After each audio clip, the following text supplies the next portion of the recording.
YouTube and Facebook and Periscope, if they all act correctly. But I know we're going live at least on YouTube. And now I'm going to check and see how we're doing on Facebook.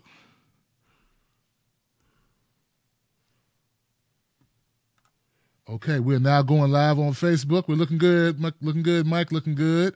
Now I'm going to check YouTube. Check my mic volume. Mic volume's good. Multimedia, man. Multimedia. That's it, man. You know, I got to wear all these hats. Oh, man. Speaking of hats, I forgot my hat. That's all right. Sorry. Okay, guys, we're on YouTube now. And, guys, could you let me know if you can hear me and my guest? Yes. How we doing? We sound okay? Perfect, brother. A little buffer between us and the internet. But Brian Crosby, he's like my sound check guy, man. Okay. He said we sound good, brother. So yes, we are good. All right. Ladies and gentlemen, welcome to another edition of No Sellouts. And of course, I'm your host, Tim Black. And today, I have someone who I think I've known this guy online for about 16, 18 months. And I was like, you know what? Like, he wanted to come on here earlier. I've been swamped. We had the holidays. I said, I'm going to get back to you. This man is a very principled progressive who's serious about the policies that affect the people. He's running for mayor of San Francisco. My friend is soon to be yours, Mike Caccioppoli. Caccioppoli, close. I knew you get it wrong right away, Tim. I knew right away you get it wrong. I knew it. I was waiting for it. I was waiting. You know, Tim, I think I've known you since almost like late 2015, the early Bernie days. You know That's what? when we started talking, the early Bernie days, right at the beginning of the whole thing. I think and it got hot quick. I think you're absolutely right about that, Mike. Caccioppoli. That's it. You got it. I got you. Now you got it. Absolutely. That's what's up, man. Perfect. Man, Mike, man, once again, thank you for sitting down, man. The issue, Thanks for having me. Yeah, the issue that you, one of the reasons why you're running, it just grabs my attention. I'm sure it's going to grab the attention of the audience. But before we get into the one of the, your policy points, the things you care about, I'd like to know, I got to ask you, brother, why you want to be in politics? Why you want to be mayor? What is wrong with you? Well, back in 2006, I was living in Arizona, and I actually ran for U.S. Congress in 2006. It was a 15-month campaign. It was a lot. It was fun, but it was also grueling. And after that, I said, you know what? I don't think I'm going to run for office anymore. And then, I tell you the truth, Bernie Sanders happened. And that whole thing went down. And Bernie said, we need people to run for office. We can't be scared. We can't stop running. We can't run the other way. And I decided to give it another shot. I've been living in San Francisco for several years now, and every year I've lived here, the homeless situation has gotten worse and worse and worse, Tim. And at this point, parts of the city look like a third world country, man. I mean, there are people living in tents, literally living in tents all over the city. And people think, oh, San Francisco, the weather's great. No, it's not. It's really not. It rains a lot. It's cold at night. It's a tough city to be homeless in. And we've got thousands and thousands of homeless. And I think I had told you we have about 3,000 homeless children right now, and that's just, to me, it can't happen. It should not happen in the richest country in the world, and actually the richest city in this country. We have a $10 billion budget in the city of San Francisco, and so this shouldn't be, and it has to end. Wow, brother! You said San Francisco is one of the richest cities in America. It's technically the richest city. Us in New York City, the richest city.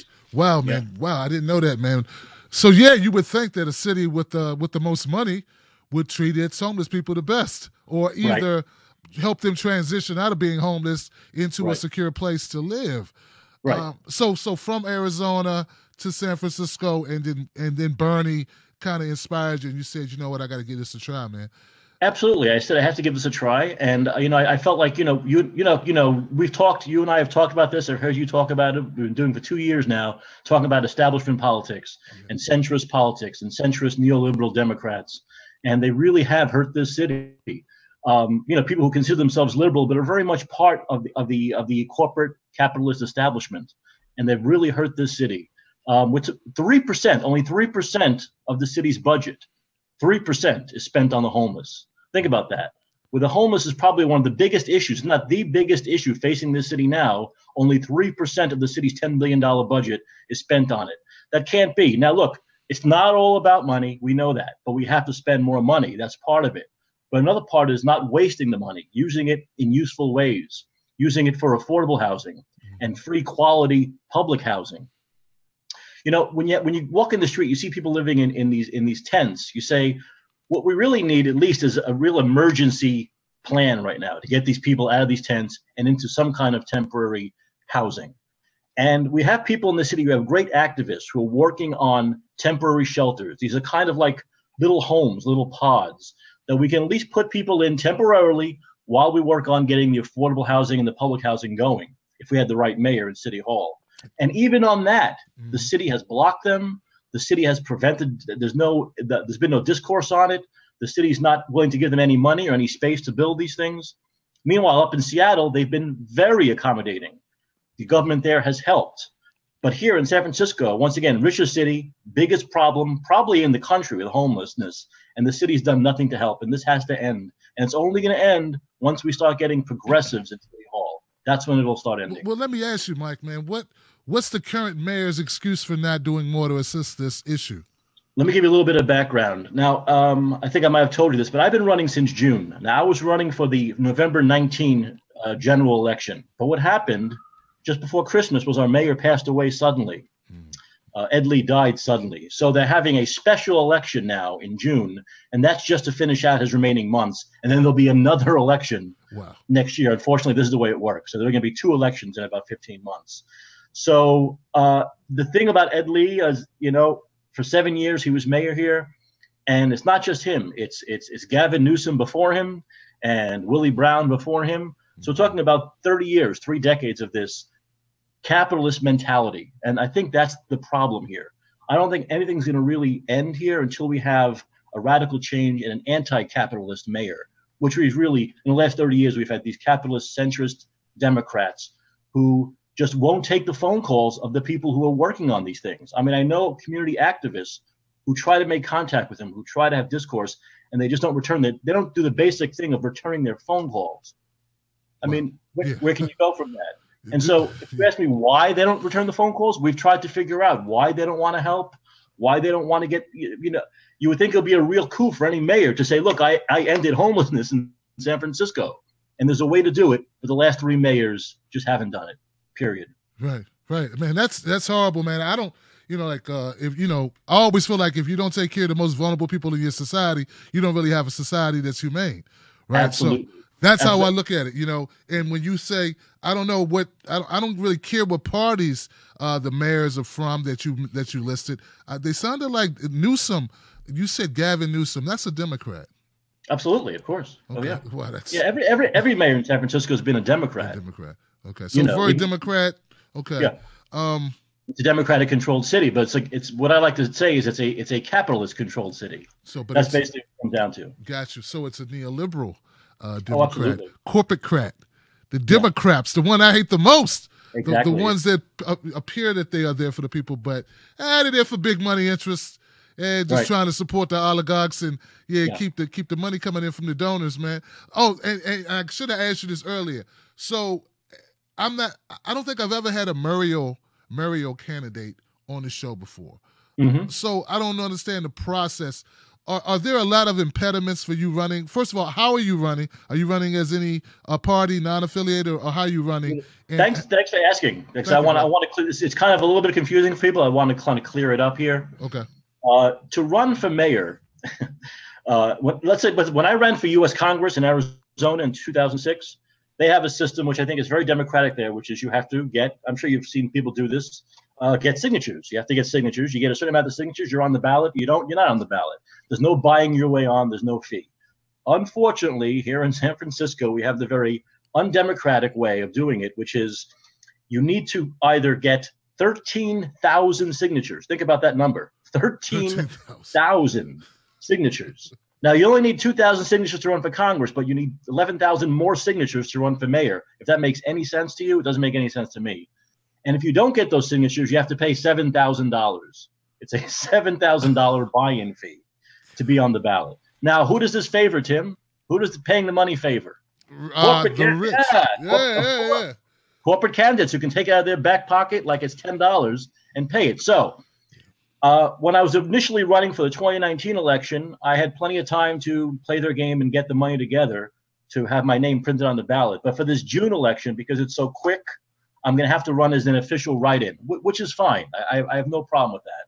Unfortunately, that's the way it goes. They gave us 10 days to get 13,000 signatures, or 3 weeks to come up with $7,000.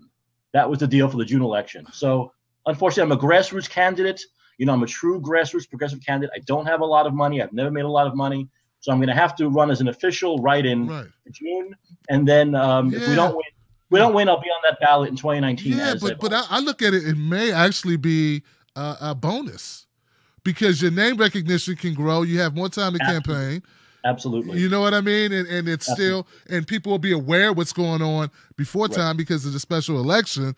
Absolutely. And then the real deal kicks off. So, yeah, man, I think it can still, I mean, you know me, man. I try to look at things in a positive light. And the way you look at it is a good way. It's trying to just recalibrating. I had a 2-year plan, which then became a 5-month plan, and that's a tough thing to deal with. Especially when you want to get your name out. It's not a household name. I'm not part of the establishment. So I can use this basically at its worst as a springboard for next year, which is basically what I intend to do. We're going to work really hard. We've had writing candidates do very well in this city before. Writing candidates have become senators. So it's not impossible, but we're going to get my name out there. We're going to get my word out there, my vision out there, and we'll keep on going past June if we have to. Yeah, man. Well, look, I definitely wish you the best, man. So what are some, I don't know, has there been any impediments to you running, or what have you noticed in San Francisco about how politics works in the city? If you can imagine big city politics, you're close to D.C., New York. Philadelphia, D.C., big city politics are big city politics. There are people who have been entrenched here for a long time. It's just like the country. There's the establishment, and as Bernie Sanders told us, the establishment's not going to give up.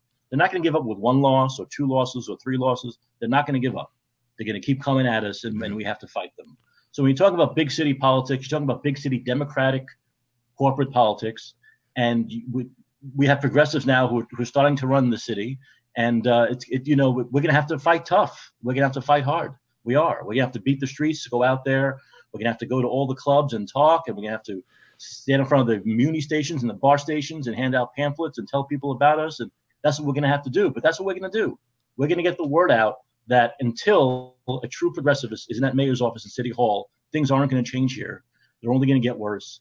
And one thing that's also getting worse, is obviously the housing, how expensive it is to live here, right, Tim? Where the average one bedroom is about $3,000 now. Yeah, I know. Yeah, exactly. Look, I thought DC was bad. I thought this area was New York. Yeah, the worst. So you said I'm sorry, I couldn't hear you said it was the worst. We're the worst now. We're worse than New York. We're more expensive than New York to live in. So what was happening, Tim, is we're getting new homeless people here. We're getting people who were evicted, families who are being evicted, who have never been homeless. We have people, 40s, 50s who have never been homeless, who are being evicted, families, pregnant women who are living on the streets, people who are, and the numbers of the homeless, they don't count the couch surfing people. If you're couch surfing, you're homeless. You don't have a home. So there are those people as well. So what happens is we have a horrible quality of life situation here, even for the people who can afford the rent. And we have new people being evicted and being kicked out into the streets, crimes going up, because as we know, when you have this crazy income disparity between the very rich and the very poor, and there's nothing in between, the middle class is being squeezed out, that causes crime to go up. So we're having those problems as well. And if we keep on voting in these corporatists, capitalist Democrats, nothing is going to change. We need radical change. And people have said, Mike, don't use that word radical. Don't use it. No, I'm not afraid of it, because we need radical change. We're past the point here where the status quo or little incremental change is going to work. It's not. We need radical change. I'm going to bring that radical change to City Hall. What's been the temperature of the people in the communities? Are they like, just get these homeless people out of my way, I don't want to see them when I go to the club? Or are they more like, what the hell is going on? What can we do? Is it more of a humanitarian? You see more empathy of the people? I think it depends on the person. But if you can look at it from a daily basis, people they do feel uncomfortable around, this is like human nature, I guess, to feel uncomfortable around the homeless person sitting next to you on the bus or on the subway, or walking down the street and having to pass tents, or people asking for money. Of course, people feel uncomfortable. It's human nature. It's natural. I don't blame them for that. But I think when you really talk to them, person to person, they say, what can we do? How can we change this? How can we get these people off the streets? How can we get them into homes? It benefits everybody. It benefits the quality of life of the people who have to encounter homeless people. And it's obviously improves the quality of life of the people who have to live on the streets. So people want something done. I think most people just don't know what they can do. Mike, it's been my experience, man, that people are sort of like conditioned to think that homeless people have put themselves in this situation. And they always view it as something that could never happen to them. Like, that could never happen to me. I'm good. Exactly. This is like there's something genetically or fundamentally wrong about you as a human being that has landed you in your situation. And I've always people don't realize how easy it is for you to lose a job and then run out of savings or get ill, especially with the type of health coverage that we have in this country, the type of insurance we have. It's very easy to, run out of the ability to be able to afford medications, afford to be, checkups or visits to the hospital or whatever. So I'm always surprised, man, at the number of people. Oh, did I lose you? Yeah, well, I think we're reconnected now, I believe. Okay, we're good. Okay. Yeah, well, for a second there. Yeah, okay. Yeah, I just heard you were saying about people believe they can never become homeless. Yeah, like people believe they can't become homeless and they don't realize that, like, a lot of Americans live paycheck to paycheck or maybe two paychecks. You know what I mean? Like, they say, like, everyone should have, I think, 6 months worth of mortgage. Savings. Savings. That's it. But most people don't. So what's been your experience, man? Like, I'm just curious. I think there are also, I think people don't realize there are a lot of people who are maybe one paycheck away from being homeless, especially in a city like this where it's so expensive to live. There are people here who are my age in their 40s who have to have 2 or 3 roommates. And, they lose those roommates, or if these people lose their jobs, they don't realize it. But some people don't have the safety nets of family and friends. Some people do. The fortunate ones do. But some people don't have those safety nets of family and friends to live with, at least for a short period of time, and they end up homeless. So there are people who are right on that edge, right on that edge, skirting that edge of having a home or not having a home. And I think if people realized how it could be them, I think people would be more engaged if they can think about that. But obviously it's scary. It's scary for people to think about that. Yeah. But that's just the reality of living in a city like this, and also there are people who have lived here who have to leave. I mean, there are people who have lived here for decades who have had to leave, move out to the East Bay or move to a different city or state just because they can't afford to live in their hometown anymore. Man, $3,000 a month is a lot of money for a one bedroom. Gosh, you definitely would need to have roommates. I mean, gosh, I had no idea San Francisco. I know it has a very artistic, I think of Greenwich Village. I think of all different types of cultures. I know it was sort of like a melting pot in San Francisco. Am I right about that? Yeah, absolutely. You're very much a melting pot. A lot of artists, although it's changing. It's not quite as vibrant with the artist scene as it used to be because they can't afford to live here anymore.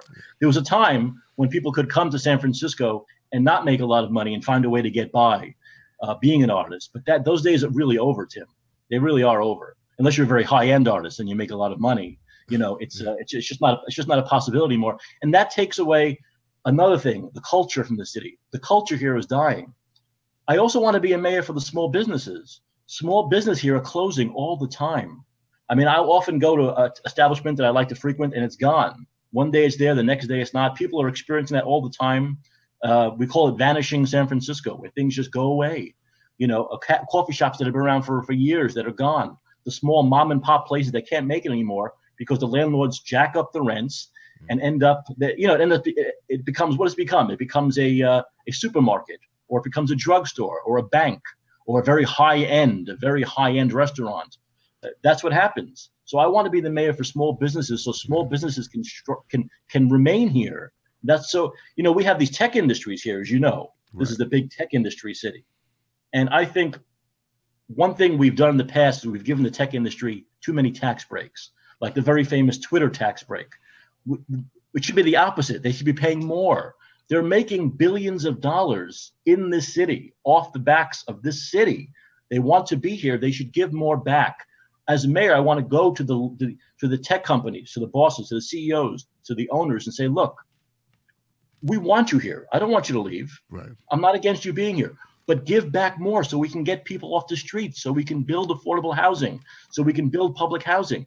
Give back, be part of the community. And you and I know, Tim, if these big corporations gave back a little bit more, they'd still make billions and billions of dollars in profits. It wouldn't hurt them.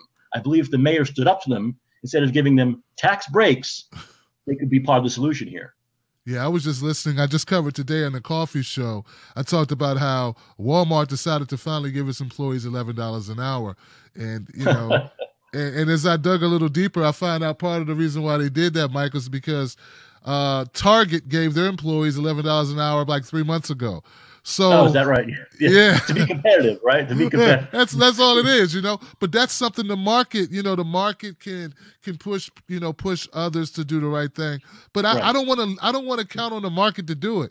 You know, we need strong leaders like you, Mike, who set the path, who say this is the, you know, we want the best for our people, we want the best for our country, and we should have better communities. So, and I can go way back to one of my heroes, FDR, who said, you know, if a company's not going to give back to this country, if they're not going to pay the people the right way, if they're not going to pay a living wage, if they're not going to give back, then they have no business being in this country. And I would say the same things about corporations in this city. If you're not going to give back, if you're not going to be part of the fabric of the city, if you're not going to make it more livable for people who live here and give you money, then you know what? You don't belong in our city. You should go somewhere else. And that's the type of rhetoric that got Donald Trump elected.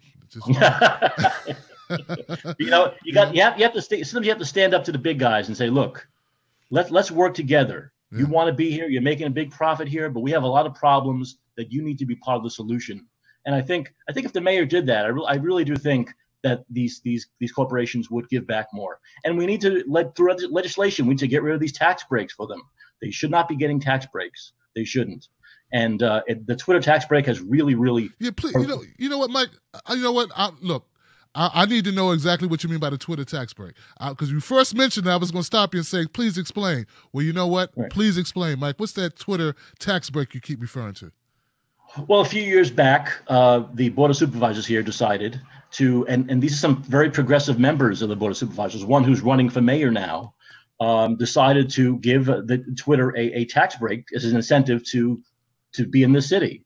And it worked. I mean, Twitter, you know, is here and they're a big part of the city, but in the end, it's really hurt the city not having that money. It's really hurt. That's money that can come into the city to help with the problems we talk about. And in the end, it kind of backfired. And I think it's kind of that mentality of, we want these businesses here because we think it'll bring income into the city, but who does it end up benefiting? It only ends up benefiting these corporations and the wealthy. That's who it really ends up benefiting, not the average person. And I think there needs to be a balance here. And I always want to make this clear. When I say tech industry, I'm not talking about the average worker, because we know there are people who work in the tech industry in the city who also can't afford to live here. That's how expensive it is. People are making six-figure salaries and they can't afford to live here. I'm not talking about the worker. I'm talking about the CEOs. I'm talking about the people who make the billions of dollars. That's who I'm talking about. Those are the people who need to hold their feet to the fire. Right, absolutely, man. And I'm glad you made that distinction, because some people, I think they do get that wrong. I think they absolutely. And that's the only thing I can come away with. Right, with I'm these not people against the workers. But you know what I mean, Mike? That's the only way I can kind of justify in my head why people are rooting against their own best interests. Maybe they think they see themselves as the corporation, but no, you work for the corporation. You're not the corporation. Right. You're not exactly. So like. And like I said, a lot of these people are struggling to make it too, even though they're making good salaries, because it's become so expensive. It's become so expensive to live here, And like I say, when you're talking about this vast income inequality, it causes a lot of problems. We're not just talking about homelessness or the high cost of housing, but we're talking about crime. We're talking about quality of life. We're talking about a lot of things that can be fixed if we just level the playing field here a little bit more. And it's like I said, it's something that the last 30 years we haven't seen. Things have gotten worse and worse. And I really am afraid of what the city will look like 5 or 10 years from now if it keeps on going in this direction. Absolutely, man. It's just a horrific thing. I think when I was looking up for an image to put on the thumbnail of this video, I saw something about robots.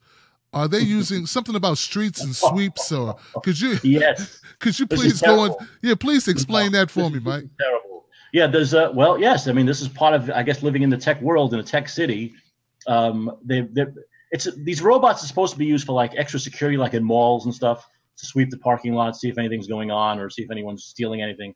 But they're also, we understand, being built to be used to detect homeless people and to call the police when they detect homeless people in the streets or in an area where they shouldn't be, or hanging out somewhere they shouldn't be hanging, or putting up a tent where they shouldn't be. And Tim, I call this the criminalization of homelessness. And that's something that needs to end, this criminalization of homelessness, treating them as criminals. We spend $30 million here, $30 million a year on the police department. The police department having to go around and yes, having to go around and deal with people living on the streets. First of all, the police don't want to deal with this. They don't want this to be part of their job. Secondly, they're not trained properly to deal with this kind of a human non-crime element where they treat them as criminals. And that's partly the fault of the city, partly the fault of bad training, and partly the fault that we shouldn't have to have the police going around here, you know, and basically bullying the homeless people. This is all what I call humanity, having some kind of human decency, and not calling the police when you see a tent, not calling the police when you see someone huddled on the street trying to stay warm. There has to be a better way, and to criminalize them and to spend all this money and manpower on the police when they can be doing other things like fighting real crime, you know, because we do have real crime here.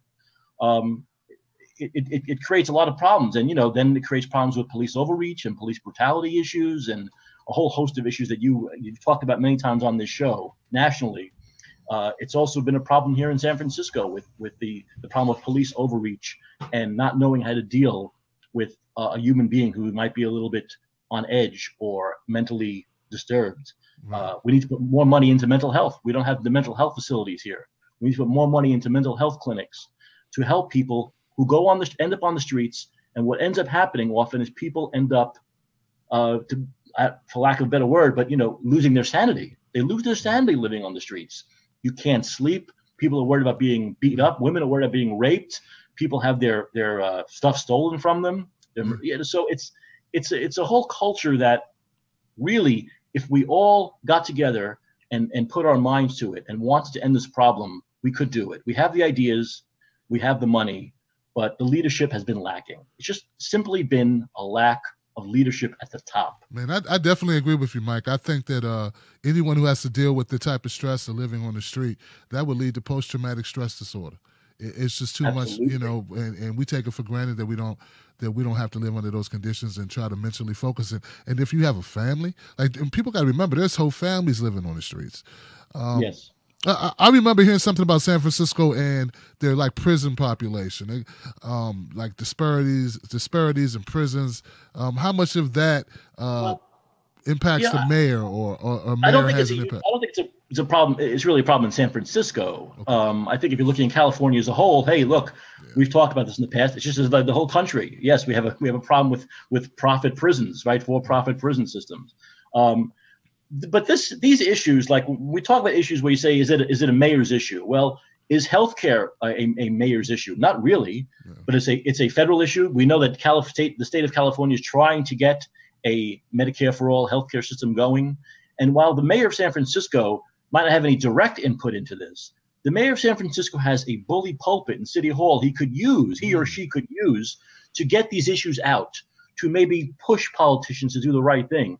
That's something that's also been lacking here at City Hall. A mayor who uses that bully pulpit to get these very important issues that end up affecting people who live in San Francisco. It affects the people who live here. The 850,000 people here are affected by not having health insurance or not having, not making enough as far as minimum wage goes. So the mayor could use his bully pulpit, even if it's an indirect thing, even if he has no direct power. The mayor can use that to get the word out.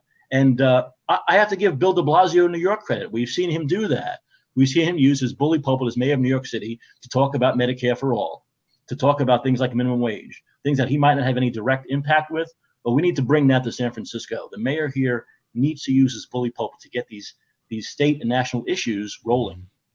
Yeah, I've got some concerns with Bill de Blasio, but as I do too. As I do too. Yeah, I'm sure, But if you say there's credit to be given for what he does use it for, I just see him as part of that establishment and just kind of, But hey, I don't follow him that much, but whenever he pops up on my radar, it's something related to him caving in or I still have a very bitter taste in my mouth regarding, the police and NYPD and what have you. Well, and most of the big city mayors who are Democrats in this country are centrists, are corporate capitalist mayors. There are not many true progressive mayors of big cities in this country. It really doesn't exist yet.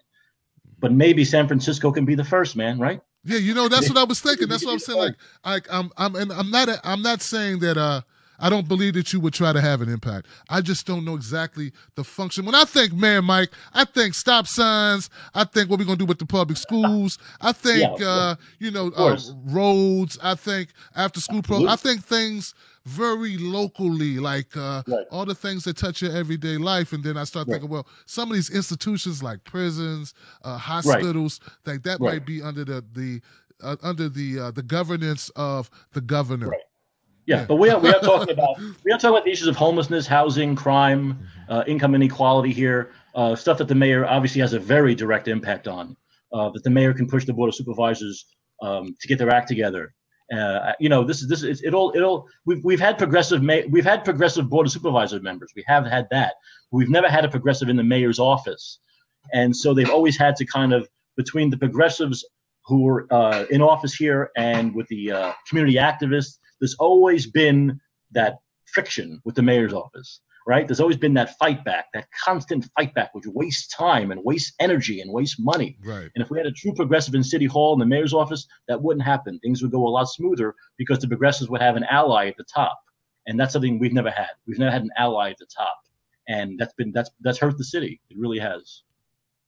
Well, I think that they could do a lot worse than have a progressive, such as yourself, who believes in these issues, that cares about the people and want to change the tenor of things in San Francisco. Are there some issues that I didn't ask you about that maybe you wanted to address or you want to put out there for people so that they would know what you're about and what your candidacy stands for?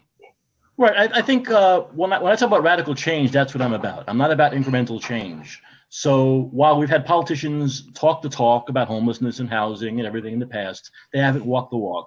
They haven't said things like we need to hold the tech industry and the real estate industry accountable. That I'm gonna stand up to them. I'm gonna say, you know what, give back more, or get out of town. That's never happened. They don't talk that way because they're not going to do it because they've been afraid to. And I don't think you can be afraid to do that kind of thing. When I talk about radical change, I'm also talking about a lot of things. I'm talking about not only the obvious problems here, but there are other things. I mean, there's police accountability. We need better training. We need to train our police in de-escalation tactics, not escalation, which is what we see it all over the country. We know that. Yeah, we know that. They lead a D off. Right. Long ago, the police were trained to de-escalate, prevent issues, don't make them worse. And I think that's been lost. I think we need better training of the police here in the city. We need to train them in de-escalation, how to psychological training, how to deal with people on a human level, how to understand what another human being is going through, before they have to take any kind of physical harmful action against someone. So that's part of it also. How's the water in San Francisco? We have great water here. Okay. That's I can say the water is not an issue here right now. So that's one big positive. Sometimes people say I sound too negative, but you know what? I think it's just reality, man. I think you have to face the reality of the situation. You really do. Well, yeah, things that you measure, the things that you improve on, right? So, you're looking at the issues. If you don't bring up the issues, how can they get resolved? How can they be? How can they be? Somehow mitigated or resolved, mitigated, or something. But I guess it's not rosy enough for them. Like they want you to sing of happy things and talk about all the money that's coming in to San Francisco and how we have booming tech. Well, if all the people aren't eating off the booming tech, who needs it? Right. And one thing we also need to do, which most people will not talk about, is we need a moratorium on luxury housing. Tim, we have so much luxury housing. We have so many luxury condos and luxury units going up in the city. Right now, we need a moratorium on luxury housing and need to focus on total affordable housing and free public housing. We need a period of time where all of our focus is on affordable housing and free public housing. Right now, most of the time, what happens in the city is affordable housing units are connected to luxury units. So a developer will say, okay, I'll give you 10%, I'll give you 12% of the units are going to be affordable, of course, is in quotes, and the rest is going to be the regular market price. We need to stop that. This is almost like we're being held hostage, by the developers. We need a moratorium on luxury units. Stop building them now. Focus on 100% affordable and free public housing until we get our act together here, and then we can talk about building some nicer units. But right now, I think the luxury housing has to end. It has to end, period. Gentrification, brother, gentrification. Well, gentrification, exactly. And like I say, these ideas seem extreme to some people. They seem radical, but to me, I see it as a way of getting the city back on track. I talk about making, I have a little hat, which is kind of a play on Donald Trump's thing. I call it "Make San Francisco Affordable Again." So I think we need to do that. But we need to make San Francisco livable again.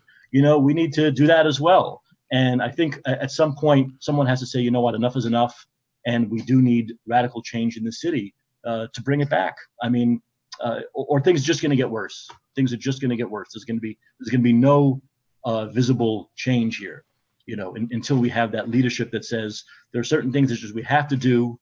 It might not be comfortable. They might not be comfortable to talk about, but we have to have the kind of leadership that's willing to start talking about this. Absolutely. And so that's what I intend to do as mayor. I intend to start this dialogue and get this going and make people, take those blinders off. People, we all like to walk around with big city people. You know it. You've seen it in D.C. and New York and here. People walk around fast. They have their blinders on. They don't want to deal with things around them. At some point, we need to take those blinders off, see what's going on, and come up with real solutions to change it and make things better. That's right, man.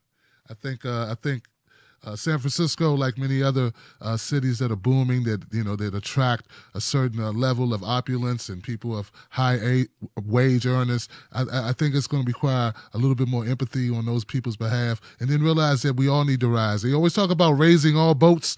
Right. Well, let's raise those boats. Let's get all these boats up, and let's all work together.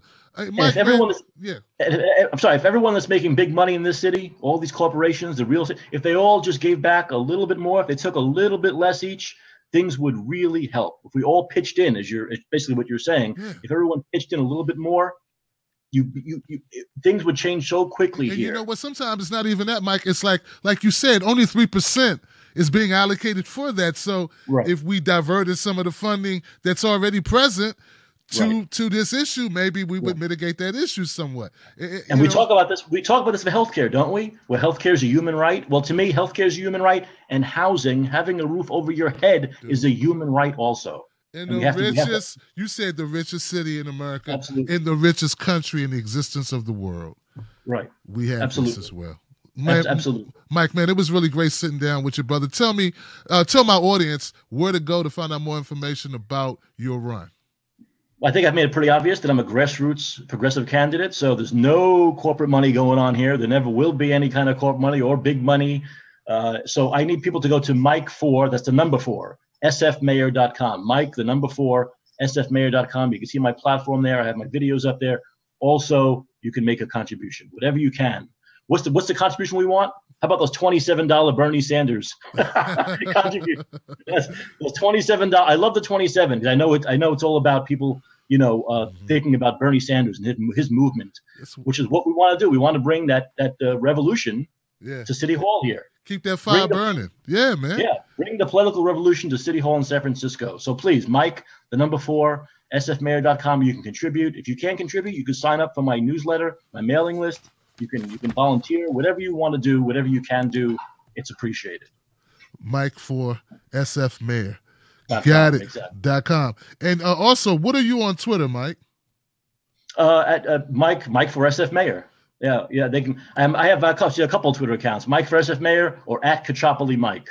That's another one. Mike for SF Mayor might be easier to remember than at Caccioppoli Mike. Now, your name is so memorable, man. It's just, you get caught in your head about how to pronounce it, but I love it, man. Or Mike Caccioppoli for Mayor Facebook page. My Facebook, Tim, I'm actually you're a big Twitter guy. I know you're a big Twitter guy. Yeah. One day you'll teach me how to use it better. You know, you teach me how to use, Trump tweets it out and millions of people see it. You got to teach me how to do that, man. Dude, you know what? I used a tool. I used a paid tool to kind of get my numbers up about a year ago, and then I had to jump because but the tool was expensive, man. So I don't know, bro.